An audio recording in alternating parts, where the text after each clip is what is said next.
সুস্থ থাকতে হলে আপনাকে খেতে হবে, না খেয়ে থাকা কখনো কোনো সমাধান নয়। এরকম একটি স্লোগানকে সামনে রেখে আমি কাজ করছি। কিন্তু দুঃখজনক হলেও সত্য, আমাদের খাবারের তালিকা থেকে এমন অনেক গুরুত্বপূর্ণ খাবার হারিয়ে যাচ্ছে যেগুলো আসলে আমাদের শরীরের জন্য অত্যন্ত গুরুত্বপূর্ণ। তেমনই একটি খাবার নিয়ে কথা বলবো আজ। সাথে আছে আমি পুষ্টিবিদ ইমদাদ হোসেন শপথ। হারিয়ে যাওয়া সেই খাবারটির নাম হচ্ছে দুধ। আপনি যদি বিশ্বের যে কোনো দেশের ডায়েটারি প্যাটার্ন ফলো করেন, তাকালেই দেখবেন যে খাবারের প্লেটের পাশে গ্লাসের মধ্যে দুধ দেখতে পাওয়া যায়। কারণ দুধ অথবা দুধ থেকে তৈরি করা খাবার ব্যতীত আমাদের শরীরের সমস্ত পুষ্টির ঘাটতি পূরণ করা প্রায় অসম্ভব। আপনি ছোটবেলা থেকে শুনে আসছেন যে দুধ একটি উপাদেয় খাবার, পুষ্টিকর খাবার। কেন? কারণ দুধের মধ্যেই একমাত্র খাবার যেটা দুধ, যার মধ্যে 10টি খনিজ পদার্থ একসাথে পাওয়া যায়, যেটা অন্য কোনো খাবারে পাওয়া যায় না। আমরা এই দক্ষিণ এশিয়ার মানুষ সরাসরি দুধ খেতে অভ্যস্ত, কারণ আমাদের এই আশেপাশের যে খাবার, বাকি যে খাবার আমরা পাই তার থেকে যে ক্যালসিয়াম পাই, তার থেকে দুধ খেলে আমাদের এটা অভাবটা খুব দ্রুত পূরণ হয়।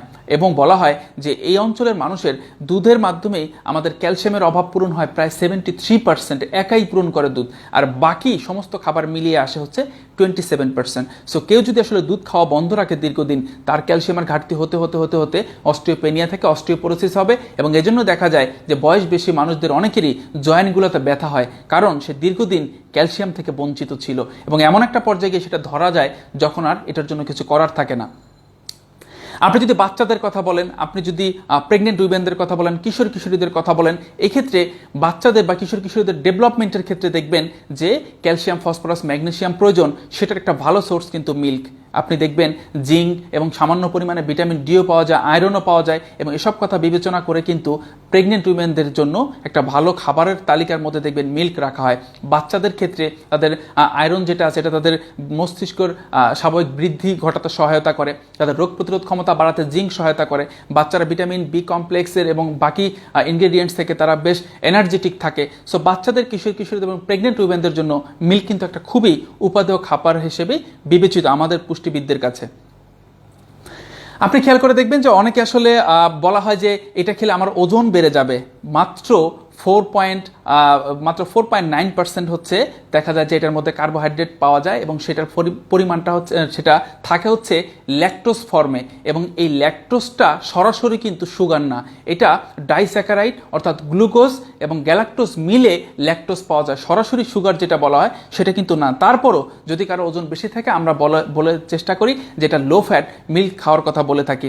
আরেকটা বিষয় হচ্ছে যে এটাকে শুধুমাত্র ওজন বেড়ে যাবে এই কথা চিন্তা করে ওজন কখনো একটা খাবার বাড়ায়ও না, ওজন কখনো একটা খাবার কমায়ও না। কিন্তু যেটা করতে হয়, যে এই তালিকাটা মেনে চলতে হয়, তার মধ্যে আমরা দুধ থেকে তৈরি করা খাবারকে সাজেস্ট করি এই কারণে, শুধু ফ্যাটের কথা চিন্তা করে, শুধু কার্বের কথা চিন্তা করে, সামান্য পরিমাণ এই কার্বের কথা চিন্তা করে আপনি এতগুলা পুষ্টি থেকে আপনার শরীরকে বঞ্চিত করবেন, এটা আমরা কখনোই চাই না। তাই বলি যে আসলে দুধ খাওয়াটাকে আপনি কিভাবে খেতে পারেন, কতটুকু খেতে পারেন, সে বিষয়ে আপনারও শরীরের সমস্ত বিস্তারিত তথ্য দিয়ে সেটা আপনি জেনে নেবেন। আরেকটা বিষয় হচ্ছে, অনেকেই বলেন, ক্যালসিয়ামের কথা বললেই বলে থাকেন যে ক্যালসিয়াম তো আমি ট্যাবলেট আকারেও খেতে পারি।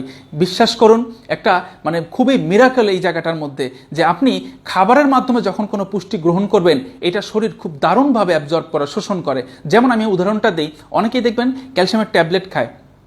ক্যালসিয়ামের ট্যাবলেটের মধ্যে দেখবেন যে লেখা থাকে, যেমন যে কোনো ট্যাবলেটের সাথে, যেমন আমি যে ব্র্যান্ডের নাম ধরে বলে দেখবেন কোরাল ক্যাল ডি বা অস্ট্রাকল ডি, মানে হচ্ছে ক্যালসিয়াম সাথে খাচ্ছেন, সাথে সাথে আপনি ভিটামিন ডিও খাচ্ছেন, কারণ ক্যালসিয়ামটা শরীরে রাখার জন্য ভিটামিন ডিও প্রয়োজন। কিন্তু অবাক করা বিষয় হচ্ছে, মিল্কের মধ্যে ক্যালসিয়ামের এই শোষণ করার জন্য মিল্কের মধ্যেও ভিটামিন ডি পাওয়া যায়। আরেকটা বিষয় হচ্ছে, মিল্কের মধ্যে একটা প্রোটিন থাকে, নাম হচ্ছে ক্যাজিন প্রোটিন, যেটা 80% থাকে।